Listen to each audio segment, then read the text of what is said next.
योगशास्त्र जे आहे ही पूर्ण ॲक्च्युली जीवन पद्धती आहे. अगदी. म्हणून श्री अरबिंदोंनी सुद्धा त्याला ऑल लाईफ इज योग म्हटलेलं आहे, की म्हणजे पूर्ण तुमचा आयुष्यातला क्षण क्षण तुम्ही त्याच्यामध्ये व्यतीत केला पाहिजे बरोबर. आणि तेव्हाच कुठेतरी तो योग हा होऊ शकतो.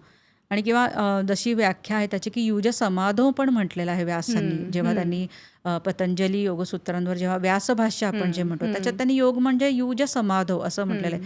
समाधी म्हणजे काय, तर नुसतं एका जागी बसून राहणं असं नाही, किंवा बरोबर. तर समस्थिती आपण जी म्हणतो की प्रत्येक ह्याच्यामध्ये तुम्ही समस्थितीने विचार करायला शिकलं पाहिजे.